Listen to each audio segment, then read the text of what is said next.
नमस्कार दोस्तों, आपका बहुत बहुत स्वागत है हर हर भक्ति ज्ञान चैनल में।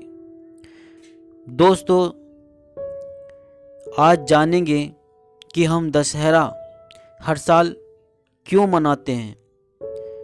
आखिर हर साल दशहरा मनाने का उद्देश्य क्या है, आखिर ऐसा क्यों ये बार बार होता है और भगवान राम रावण को हर साल क्यों तीर मार के फूंकते हैं, यानी कि उनका पुतला फूंका हुआ क्यों दिखाया जाता है दशहरे में। दोस्तों जानते हैं, लेकिन इससे पहले अगर आपने अभी तक हर हर भक्ति ज्ञान चैनल को सब्सक्राइब नहीं किया है तो चैनल को सब्सक्राइब कर दीजिए और बेल आइकन भी प्रेस कर दीजिए।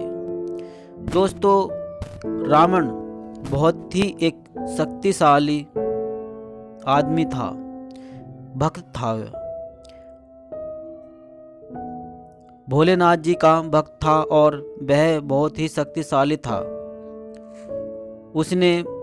रावण ने भगवान की तपस्या करके, शिव जी की तपस्या करके कई वरदान और कई अस्त्र शस्त्र उसने पा रखे थे और उनके बलबूते ही उसने भगवान शनिदेव को भी वश में कर लिया था और देवताओं पर भी अपना राज कर लिया था। सभी देवता डरते थे रावण से, बहुत ही शक्तिशाली था रावण और उसकी सेना भी ऐसी थी और उसका पुत्र भी ऐसा ही इतना ही शक्तिशाली था जिसका नाम था इंद्रजीत। लेकिन आखिर इतना शक्तिशाली होते भी फिर भी वह मारा गया, क्योंकि ये बात त्रेता युग की है, जब भगवान विष्णु ने राम जी के रूप में दशरथ के यहाँ जन्म लिया और कैकेयी के वचन के अनुसार राजा दशरथ को 14 वर्ष का वनवास राम जी को देना पड़ा और भगवान राम 14 वर्ष अपने पापा जी कहने से 14 वर्ष में वनवास में आ गए और उनके साथ माता सीता और उनके छोटे भाई लक्ष्मण भी उनके साथ थे। जब कुछ दिन रहते हुए हो गए, कुछ समय गुजर गया, तो तब वहाँ पर रावण की बहन सुनबखा ने उस सुंदरी का अपने भाई को बताया कि वन में एक 2 पुरुषों के साथ एक स्त्री रहती है, बहुत ही सुंदर है और वह आपके योग्य है, आप उसे अपनी पत्नी बना लो भैया। तो रावण ने सोचा कि वाकई अगर इतनी सुंदर है तो हमारे पत्नी बनने योग्य है, और वह साधु का वेश बनाकर माता सीता को हरण करके ले जाते हैं अपने लंका में। उधर जब राम लक्ष्मण को पता चलता है तो वे पीछे पीछे माता सीता को ढूंढने लगते हैं। वहां पर उनसे उनकी मुलाकात हनुमान और सुग्रीव से होती है, जो कि उनकी एक मदद करते हैं। आगे चलकर एक समुंदर उन्हें पार करना होता है, जिसके वे नल और नीर श्री राम पत्थर डालकर एक पुल बनाते हैं, जो कि वो पत्थर डूबते नहीं हैं और भगवान श्री राम उन पुल को पार कर लंका पहुंचते हैं और फिर युद्ध होता है। आखिर युद्ध लड़ते लड़ते वेगनाथ कुंभकर्ण और अंत में रावण भी मारा जाता है।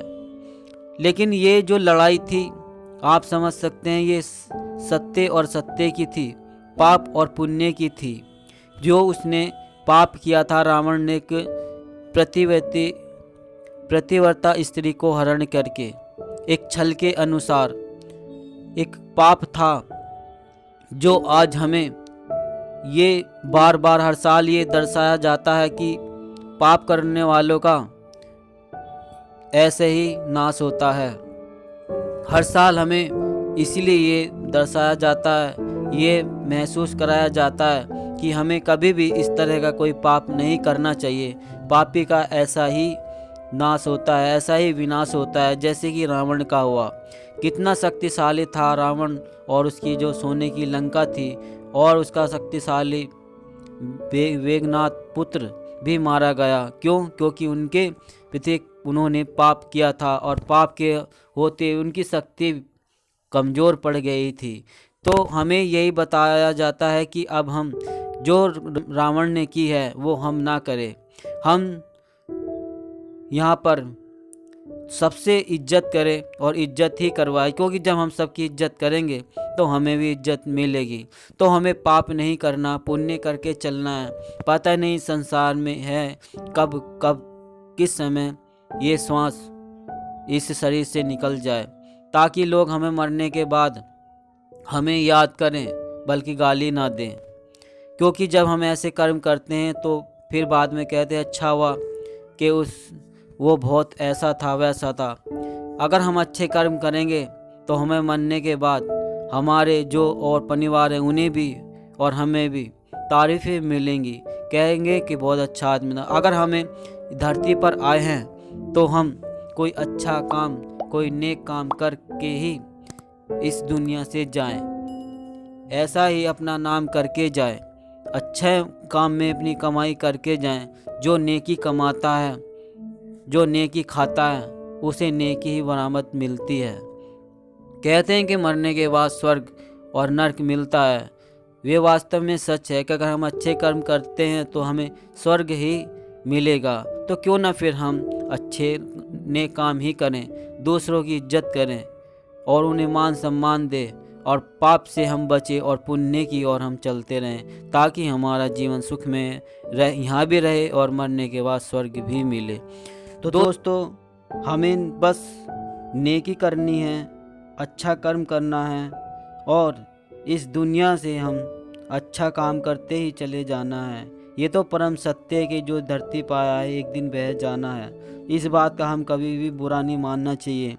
आइए तो फिर हमें जब जाना ही है तो हम अच्छे नेक काम करते चले, ताकि हम स्वर्ग में भी खुश रहें और यहाँ तो हम खुश रहें ही। क्योंकि अच्छे कर्म करना ही इंसान का सबसे पहला कर्म होता है, नेकी करना होता है।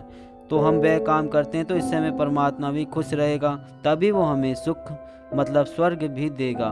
तो दोस्तों, अगर आपने अभी तक हर हर भक्ति ज्ञान चैनल को सब्सक्राइब नहीं किया है तो चैनल को सब्सक्राइब कर दीजिए और बेल आइकन भी प्रेस कर दीजिए।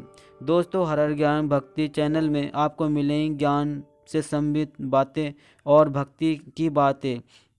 तो दोस्तों, आपने अगर अभी तक ये किसी को वीडियो शेयर नहीं किया तो शेयर भी कर दीजिए, क्योंकि और को आप शेयर करें तो वो भी आनंद ले सके। दोस्तों, मेरी आपसे नमस्कार। फिर मिलता हूँ एक और अगली वीडियो में। तब तक के लिए आप खुश रहिए, मस्त रहिए, और भगवान राम जी की आपके सदैव कृपा बनी रहे। नमस्कार दोस्तों।